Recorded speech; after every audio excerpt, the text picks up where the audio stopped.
우리에게 주시는 하나님의 말씀은 창세기 1장 1절부터 5절 말씀입니다.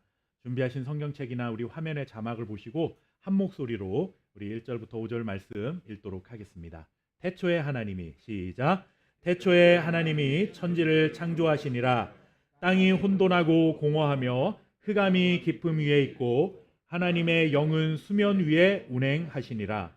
하나님이 이르시되 빛이 있으라 하시니 빛이 있었고 빛이 하나님이 보시기에 좋았더라. 하나님이 빛과 어둠을 나누사 하나님이 빛을 낮이라 부르시고 어둠을 밤이라 부르시니라. 저녁이 되고 아침이 되니 이는 첫째 날이니라. 아멘. 예전 학창 시절에 아마 방학이면은 이렇게 하루 일과표를 만들어 보셨던 경험이 다 있으실 겁니다. 별로 지켜본 일은 없지만 그래도 방학 때만 되면 일단은 만들어 놓고 보는 것이 하루 일과표였죠. 정말 단 하루도 지키기 어려울 만큼 과도한 아마 일정표를 짰던 아마 기억들이 다 있으실 겁니다. 뭐 2시간 공부하고 10분 쉬고 또 공부하고 하루 종일 공부할 것처럼 그렇게 계획표를 짜놓고 하루가 지나지 않아서 그 계획표하고 전혀 상관없는 그런 인생을 살았던 그런 기억들이 다 있으시죠.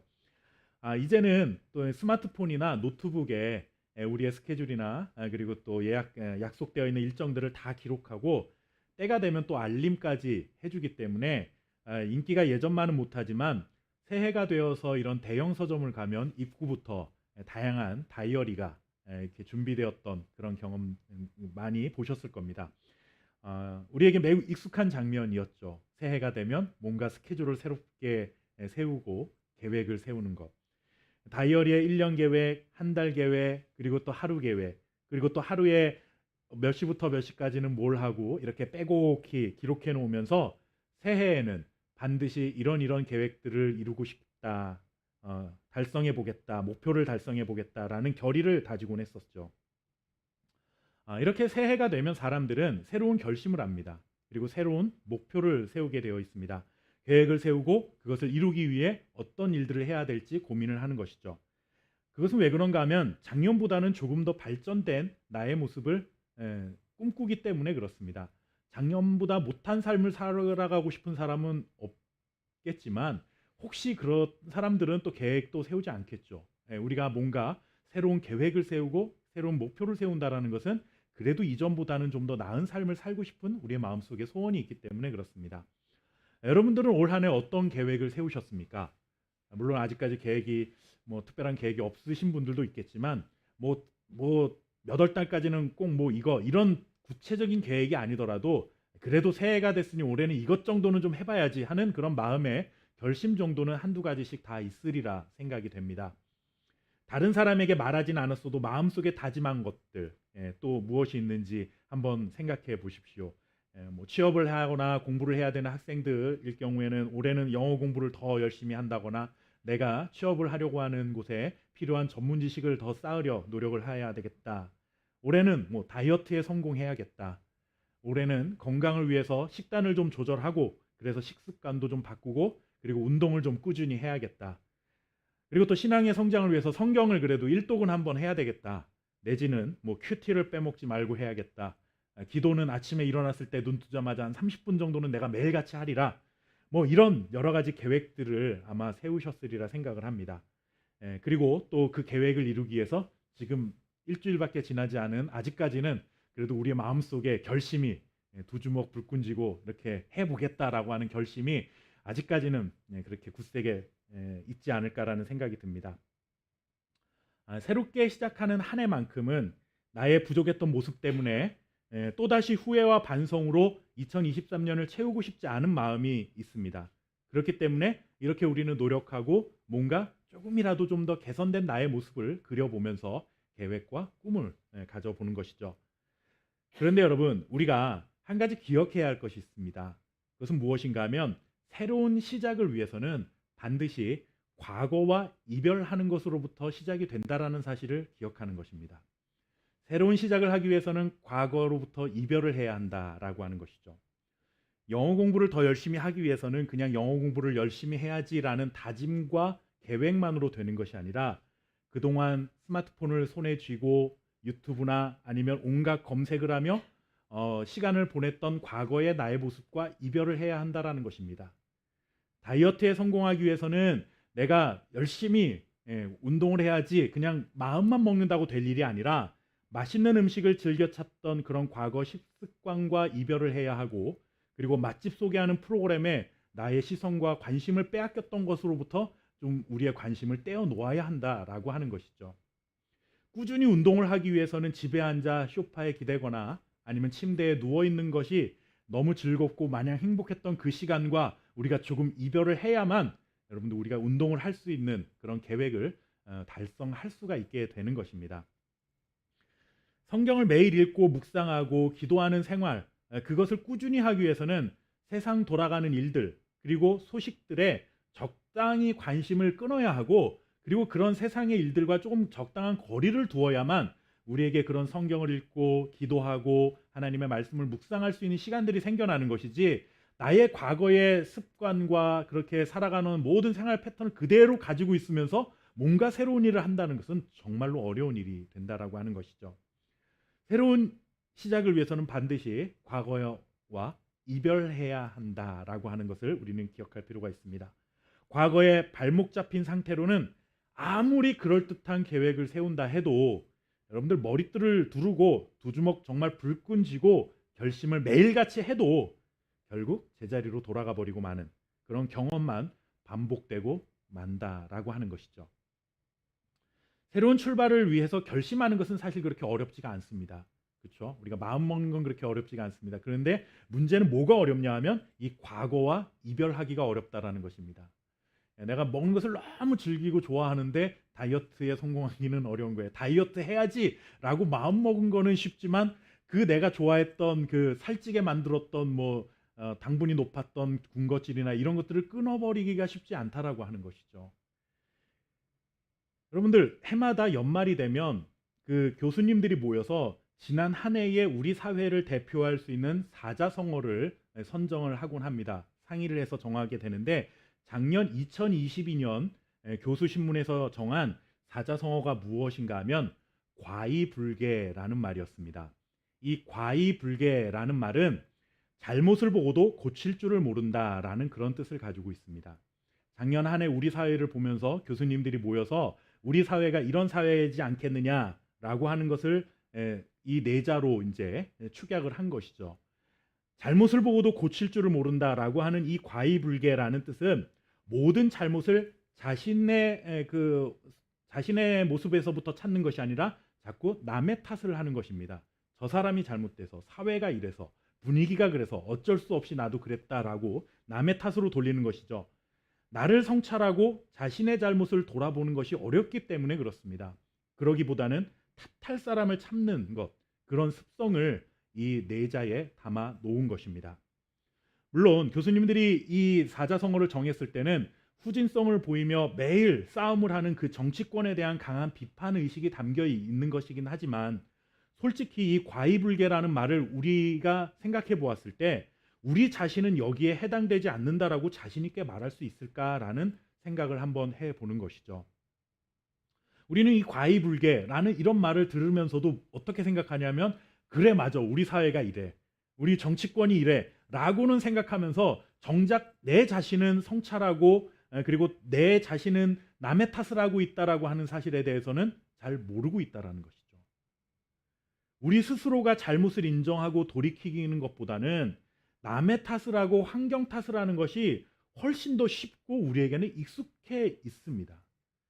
그렇기 때문에 여러분들 우리는 과거와 이별하지 못하는 거예요.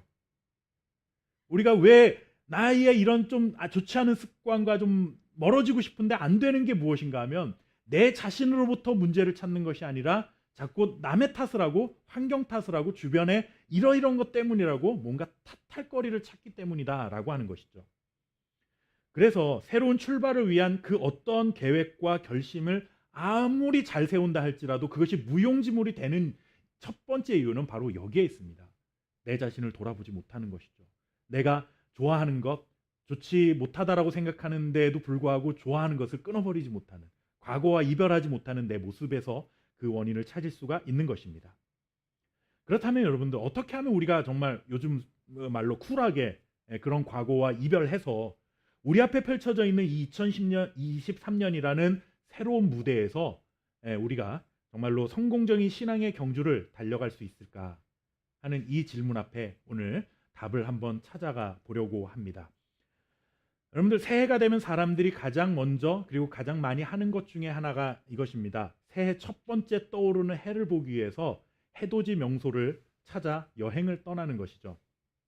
지난주에도 마찬가지였습니다. 정동진과 같은 동해 바다를 향해서 될 수 있으면 그 1분 1초라도 더 빨리 보고 싶다고 동쪽을 향해서 바다를 향해 찾아가시는 분들도 있고, 그리고 또 설악산이나 지리산 같은 또 높은 명산에 올라서 또 해돋이를 보는 그런 사람들도 있죠.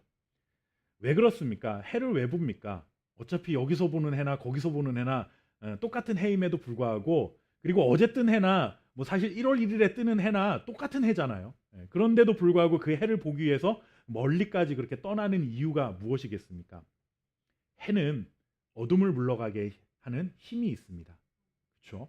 해는 어둠이 물러가게 하는 힘이 있습니다. 해가 떠오르기 시작하면 그 떠오른 만큼 어둠이 짙었던 그 땅에 밝아오는 것을 우리는 보게 되는 것입니다. 해를 보면서 사람들이 기대하는 것이 바로 이런 것이죠.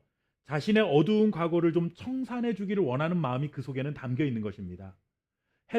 해가 뜨면 어둠의 세상이 밝아지는 것처럼 지금까지 어두웠던 내 삶이, 어두워 있었던 내 삶에 이렇게 해가 떠오름으로 인해서 좀 밝게 되는 세상처럼 이 새해를 바라보면서 우리 마음에도 그런 밝은 빛이 떠올랐으면 좋겠다라고 하는 그런 기대를 안고 있는 것입니다. 자신의 마음에 있는 어둠이 물러가고 밝은 빛이 삶에 비춰지기를 기대하는 마음으로 그 떠오르는 해를 바라보며 소원을 빌기도 합니다.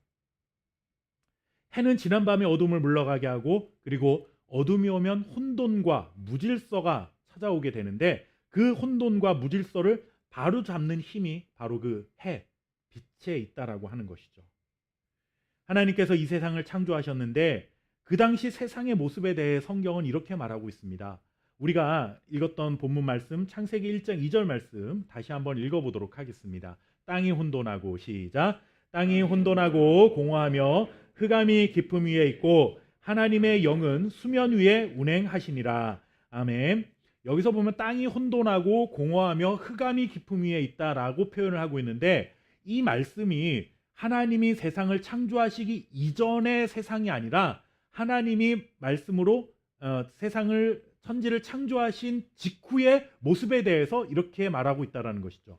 그러니까 아직까지는 하나님께서 그 광명, 빛을 창조하시지 않은 어둠의 세상, 지금 굉장히 원시적인 그 창조의 직후의 모습을 세상이 하고 있는데, 그 당시의 모습의 상태를 보면 땅이 혼돈하고 공허하고 흑암이 짙은 그런 상태였다라고 말하고 있습니다. 어둠이 짙게 드려지고 아직은 질서가 세워지지 않은 혼돈의 세상이었다는 것이죠. 그런데 하나님은 이 어둠이 물러가게 하시고 혼돈의 세상에 질서를 부여하시기 위해 가장 먼저 말씀을 선포하십니다. 그 말씀이 무엇인가 하면 바로 빛이 있으라라고 하신 것입니다.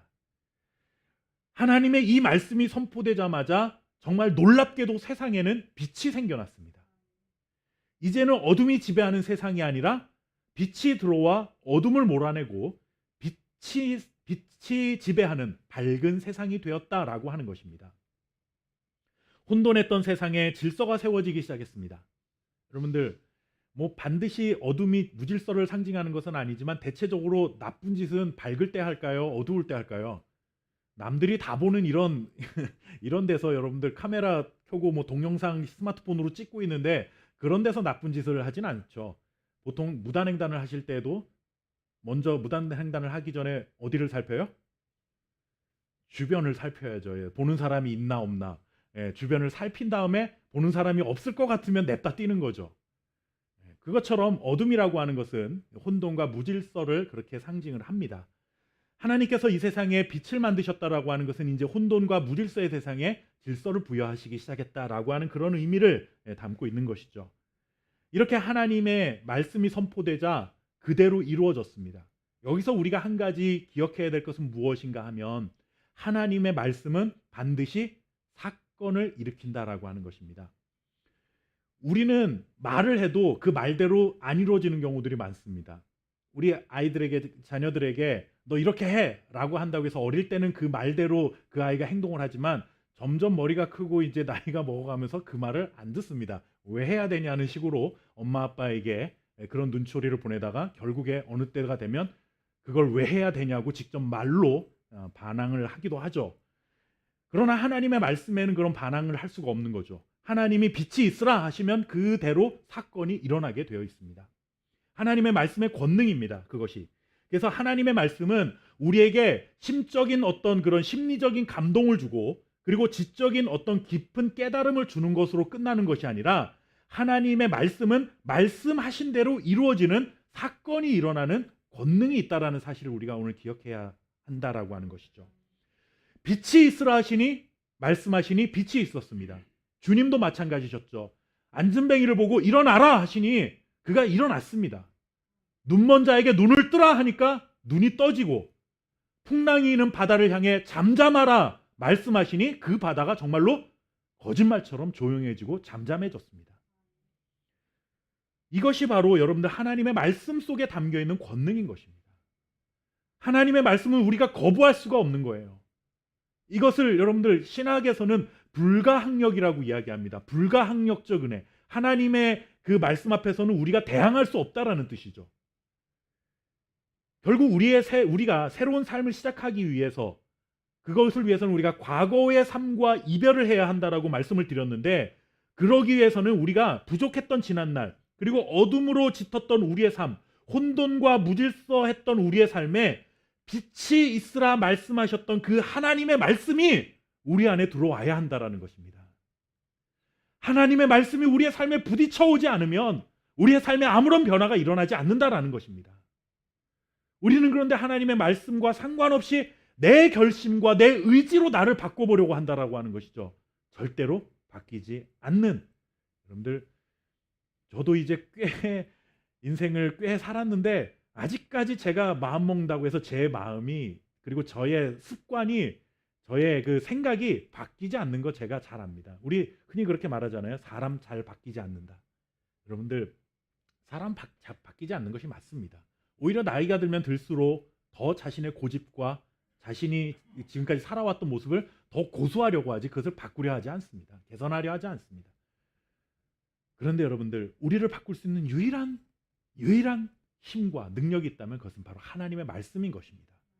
하나님의 말씀이 우리의 삶에 부딪혀 오면 빛이 있으라 하시니 그 어둠이 짙었던 땅에 빛이 생겨났던 것처럼 하나님의 말씀이 우리의 영혼에 들려지게 되면 그 거부할 수 없는 하나님의 말씀으로 우리의 삶이 하나님이 원하시는 삶의 모습으로 변화될 수 있다라고 하는 것이죠. 우리는 그 기대를 가지고 믿음의 삶을 살아가는 것입니다. 목사님이 훌륭하기 때문에 그 교회 성도들의 그런 삶이 변하는 것이 아니라 그 교회에서 그리고 그 교육자가 선포하는 목회자가 선포하는 하나님의 말씀이 그 성도의 영혼에 부딪혀 왔을 때 그 하나님의 말씀이 사람을 변화시켜 갈 수 있다는 사실을 우리는 믿는 것이죠. 근데 우리는 자꾸 이것을 오해합니다. 교회가 우리를 변화시켜 줄 수 있다라고 오해하는 것이죠. 좋은 훌륭한 사람들에게 인기 많은 목사님의 말씀이 우리를 변화시켜 줄 수 있다라고 생각을 합니다. 그건 잠시 잠깐 깨닫는 것이지 진정으로 우리를 변화시켜 갈 수 있는 힘은 되어지지 못한다라는 것이죠. 해가 뜨면 흑암과 혼돈이 물러나는 것처럼 우리의 삶이 밝아지고 새로운 질서가 부여되기 위해서는 하나님의 말씀이 우리의 삶에 부딪혀 와야 한다는 사실을 반드시 기억해 두시기를 바라겠습니다. 말씀하신 대로 사건을 일으키시는 그 하나님의 말씀이 우리의 마음에 들어오면 우리 안에 있었던 어둠이 가져다주는 그런 생각들, 악한 생각이 더 이상 우리의 생각과 마음을 지배하지 못하게 된다라고 하는 것입니다. 그런 부정적인 것들은 물러가고 하나님이 비춰주시는 광명으로 가득한 삶, 그때서야 비로소 시작될 수 있다라고 하는 것이죠. 여러분들 모두가 함께 그런 삶을 꿈꾸신다면 우리는 다른 어떤 일보다 오늘 무엇을 해야 됩니까? 하나님의 말씀 위에 살아가는 삶을 살아가야 한다라고 하는 것입니다. 우리 기독교인들이 생명처럼 소중하게 여기는 성경이 있듯이 그 성리학이라고 하는 유교에서 경전으로 생각하는 사서삼경이라는 것이 있습니다. 뭐 사서삼경이 정확하게 무엇인지 몰라도 그래도 뭐 그런 게 있다라고 하는 정도는 들어보셨을 겁니다. 사서삼경 중 하나인 역경편에 나오는 그 사자성어가 하나 있습니다. 한사존성이라는 사자성어입니다. 이 한사존성이라는 뜻이 무엇이냐면 마음의 사악함을 막고 성실한 마음을 지닌다라는 그런 뜻을 가지고 있습니다. 참 좋은 글귀라 생각이 듭니다. 우리에게 깨달음을 줄 수 있을 만한 아주 교훈이 될 만한 말씀이 그런 글귀죠. 우리의 마음의 사악함을 막고 성실한 마음을 지니고 살아간다, 뭐 그런 뜻인 거죠. 그런데 문제는 어떻게 우리의 마음에 이 사악해지는 마음을 막을 수 있냐라고 하는 것입니다. 그리고 또 어떻게 하면 성실한 마음을 지키고 살아갈 수 있느냐라는 것입니다. 마음 먹으면 여러분들 1년 내내 우리가 성실한 마음이 지켜지든가요? 그럴 수 있다라면 어쩌면 우리는 오늘 이렇게 매일 하나님의 말씀을 듣고 매주 하나님의 말씀을 듣기 위해 예배하지 않아도 될지도 모르겠습니다. 우리가 그럴 수 있는 존재라고 한다면.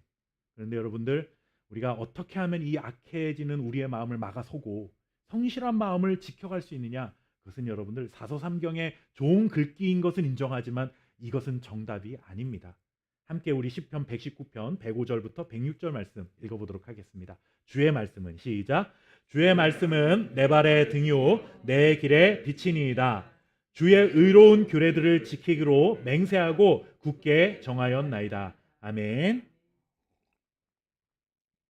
여러분, 내 마음을 지키고 살아갈 수 있는 것, 사악한 마음이 되지 않고 성실한 마음으로 살아갈 수 있는 힘, 그건 어디로부터 나오는가? 그것은 내 결심과 의지와 내가 계획을 잘 세우고 목표를 잘 세우는 것에 있는 것이 아니라 하나님의 말씀을 내 인생의 등불로 삼고 내 길을 비춰주시는 빛으로 여기고 살아가는 것, 그것이 내 마음을 지키고 살아갈 수 있는 유일한 방법이라는 사실을 오늘 우리에게 이 말씀이 알려주고 있는 것입니다. 아무것도 보이지 않는 깜깜한 밤에 여기에 돌뿌리에 혹시 걸려 넘어지진 않을까, 혹시 구덩이에 걸리진 않을까 보기 위해서는 여러분들 우리가 랜턴을 가지고 다니잖아요. 탁 랜턴을 스위치를 켜면 뭐 저 100m 앞까지 보이는 건 아니지만 적어도 내가 걸어가야 될 한 발, 한 두세 걸음 앞에는 그것이 길을 보여줍니다. 하나님의 말씀이 그와 같다라는 겁니다. 하나님의 말씀이 내 발의 등이다라고 하는 것은 내 인생 70년, 80년, 100년 되는 인생을 한꺼번에 쫙 다 보여주시는 것이 아니라 이 말씀 한 구절을 통해서 한 걸음 가게 하시고 또 그 걸음에 가시면 또 거기에서 필요한 말씀을 또 우리에게 주셔서 또 한 걸음을 살아가게 하시는 것처럼 하나님의 말씀이 그렇게 나를 한 걸음 한 걸음 그렇게 등불이 되어 주셔서 인도해 주신다라는 거예요.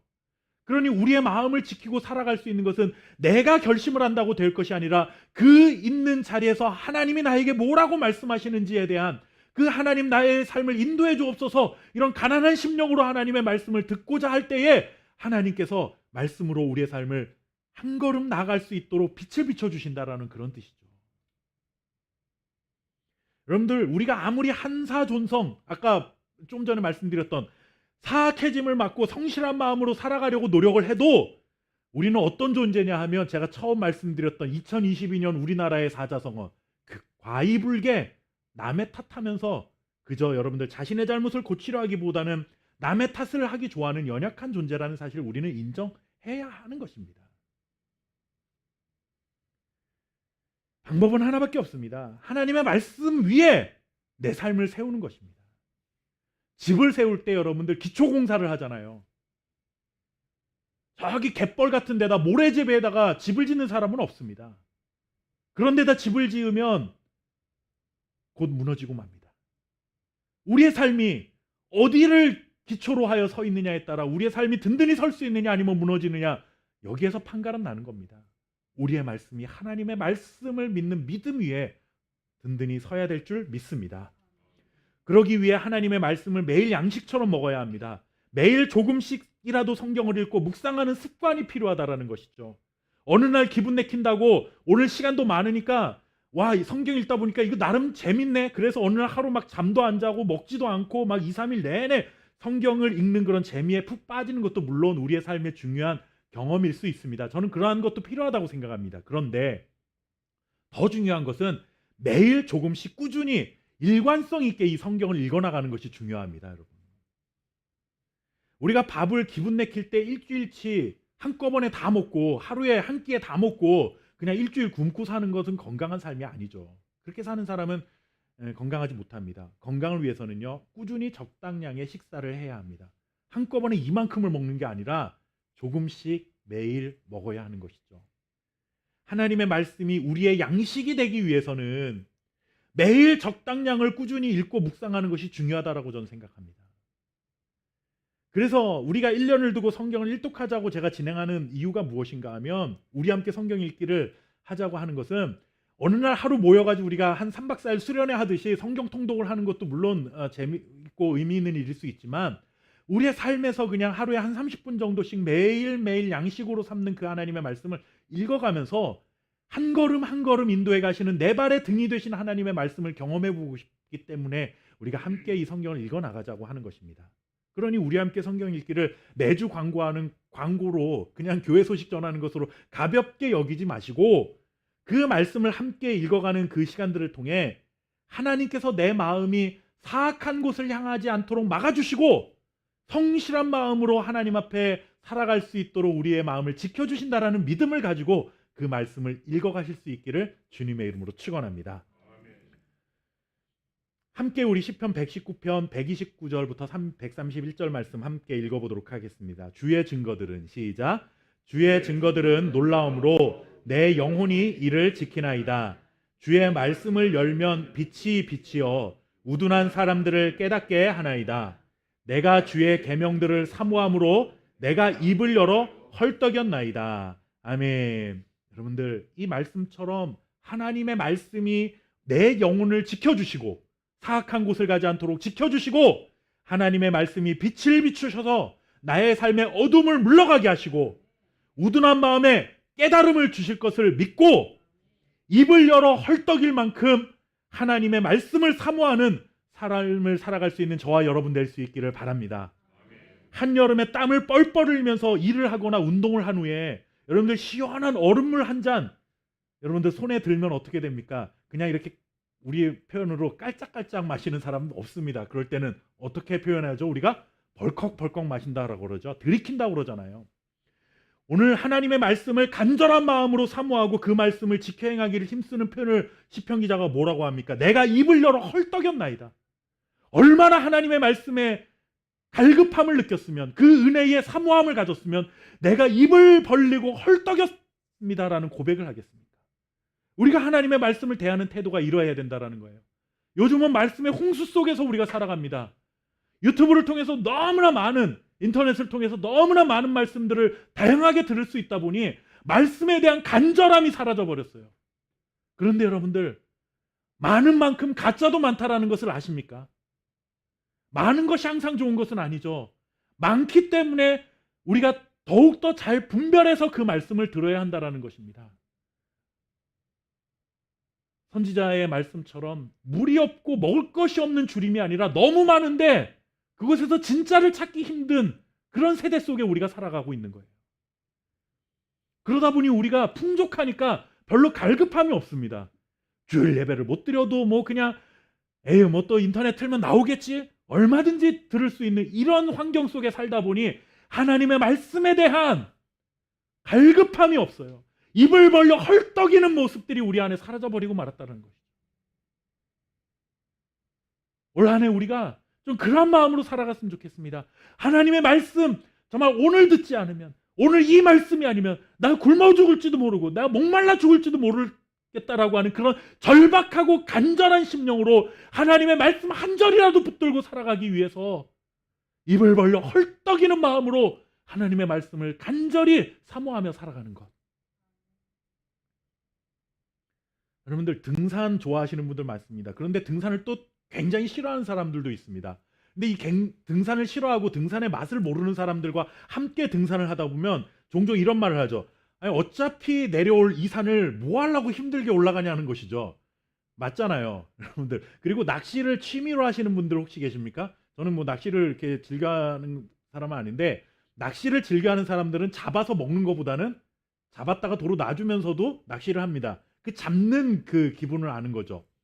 우리로서 뭐 잘 좋아하지 않는 사람들은 사실 이해가 되지 않는 뭐 그런 행동이긴 합니다. 그런데 여러분들 그렇게 등산을 좋아하지 않는 사람과 좋아하는 사람이 함께 등산을 하다 보면 좋아하지 않는 사람이 어차피 내려올 산 뭐 하려고 힘들게 올라가냐 불평할지 모르겠지만 그래도 그런 사람 격려해서 산 정상에 올라가면 그래도 불평했던 그 사람도 알 수 없는 그 보람과 기쁨 같은 거를 느끼게 되는 거죠. 아, 그래도 공기가 시원하고 뭔가 뿌듯한 그런 맛을 느끼게 됩니다. 그것을 그러다 보면 등산의 맛을 느낀다라고 그렇게 표현을 하잖아요. 그것처럼 하나님의 말씀도 처음에는 이해가 되지 않고 여러분들 구시대의 유물처럼 느껴지기도 하고 이게 뭐 우리 시대에 무슨 유익한 말씀이라고 그러기도 쉽지 않은데 여러분 순종하기는 얼마나 더 어렵습니까? 이 말씀을 읽고 묵상하는 것에 솔직히 맨날 묵상하고 읽어도 큐티를 해도 내 삶은 원래 제자리 가는 것 같은데 이게 필요가 있을까? 등산한 싫어하는 사람이 어차피 내려올 거 뭐 하려고 올라가냐라고 말하는 것처럼 하나님의 말씀 어차피 또 다 까먹을 텐데 오늘 들은 말씀 제가 다음 주에 설교해도 여러분들이 얼마나 기억하실지 모르겠는데 제가 설교하는 게 의미가 있을까? 뭐 이런 생각 할 수 있잖아요. 부정적인 생각이 들 수 있겠죠. 그런데 여러분들 한번 보세요. 함께 시편 34편 8절 말씀 읽어보겠습니다. 너희는 시작 너희는 여호와의 선하심을 맛보아 알지어다. 그에게 피하는 자는 복이 있도다. 아멘. 여러분들 성경 기자가 뭐라고 말합니까? 여호와 하나님의 선하심을 맛보아 알지어다. 여러분들 매일매일 하나님의 말씀 안에 우리의 삶을 세워가다 보면 그 맛을 조금씩 알아가기 시작한다는 것입니다. 하나님이 나를 얼마나 사랑하시는지 그 맛을 알게 된다는 것이죠. 하나님이 얼마나 선하신 분이신지 그 맛을 알기 시작한다는 것입니다. 그런 하나님의 말씀을 깨달아가는 기쁨과 행복이 무엇인지 그 맛을 알아가게 되는 것이죠. 그리고 그렇게 하나님의 말씀에 대한 맛을 알아가기 시작하면 우리의 삶이 하나님의 말씀 위에 든든히 서가기 시작하는 것이고 하나님의 말씀을 통해 누리게 되는 그 은혜의 깊은 맛을 이제 경험하기 시작합니다. 그리고 우리의 마음을 지켜가고 성실한 마음으로 살아갈 수 있는 힘을 비로소 얻게 된다라고 하는 것입니다. 과거와 이별하고 새로운 삶의 출발을 원하십니까? 굳건한 믿음으로 신앙의 경주를 달려가고 싶으십니까? 그렇다면 사건을 일으키시는 하나님의 말씀이 내 마음과 영혼에 부딪혀 올 수 있도록 하나님의 말씀 앞에 나의 삶을 내려놓으시기를 바라겠습니다. 날마다 하나님의 말씀을 양식처럼 먹어야 합니다. 그렇게 하나님의 말씀 안에서 은혜의 맛을 경험하기 시작해야 하는 것이죠. 그러면 그 말씀이 나의 삶을 조금씩 변화시켜가게 되고 그것이 결국 나의 기쁨이 되고 결국에는 그 말씀이 나의 삶 전체를 다스리는 감격 속에 우리가 살아갈 수 있게 된다라고 하는 것입니다. 빛이 있으라 말씀하시니 빛이 생겨서 흑암과 혼돈을 물러가게 하신 그 하나님의 그 말씀 위에 든든히 세우는 복된 삶이 되시기를 바라겠습니다. 그 말씀을 헐떡이며 사모하는 마음으로 살아가는 우리 함께 교회 성도님들 되시기를 주님의 이름으로 축원합니다. 함께 기도하겠습니다. 살아계신 아버지 하나님, 올 한 해도 우리는 성공적인 인생을 살아가고 싶은 마음의 소원이 있습니다. 그래서 계획도 세우고 꿈도 세우고 정말로 작년보다는 적어도 더 나은 삶을 살아가고 싶은 마음의 소원을 가지고 최선을 다하고 싶은 마음의 열심들이 있습니다. 그러나 하나님, 우리가 그런 삶을 살아가기 위해서는 계획을 세우는 것보다 더 중요한 것은 과거의 우리의 어두운 삶과 이별하는 것이라 말씀해 주셨는데 그러기 위해서는 하나님의 말씀이 우리의 삶에 부딪혀와야 한다는 사실을 우리가 함께 은혜를 나누었습니다. 하나님의 말씀을 읽고 묵상하고 배우고 순종하는 일에 최선을 다하는 한 해의 삶이 될 수 있도록 주여 은혜를 내려 주옵소서. 우리에게 하나님의 말씀에 대한 갈급한 마음을 허락해 주옵소서. 말씀의 홍수 속에 너무나 풍요로움 속에 살다 보니 하나님의 말씀에 대한 갈급함을 잃어버리고 살아가는 연약함이 우리 안에 있습니다.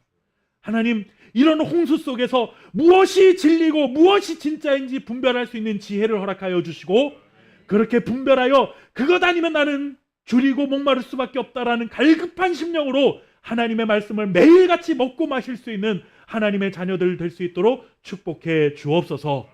그렇게 하나님의 말씀 위에 우리의 삶을 세워갈 때 우리의 삶이 새로운 출발뿐만 아니라 완성케 하시는 예수 그리스도의 인도하심을 통하여 우리의 믿음의 삶이 완성되는 그날까지 끝까지 우리가 믿음의 삶을 달려가게 될 줄 믿습니다. 하나님의 말씀 위에 든든히 서는 주의 자녀들의 삶이 될 수 있도록 축복해 주옵소서. 오늘도 하나님의 말씀으로 우리에게 이렇게 귀한 깨달음을 갖게 해주시고 우리가 어떤 삶을 살아가야 할지 방향을 알게 하시니 감사합니다.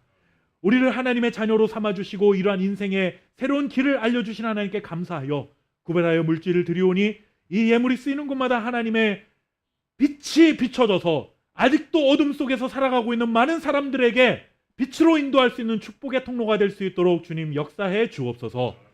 또한 구별하여 드린 모든 손길 위에 올 한 해도 경제가 어렵다고 모두가 염려하는 이 시대에도 먹는 것, 입는 것, 마실 것 때문에 염려하지 않는 인생들 되게 하시고 꼭 필요한 것들로 채워가시는 하나님의 놀라운 손길을 경험할 수 있도록 주님 축복을 더하여 주옵소서.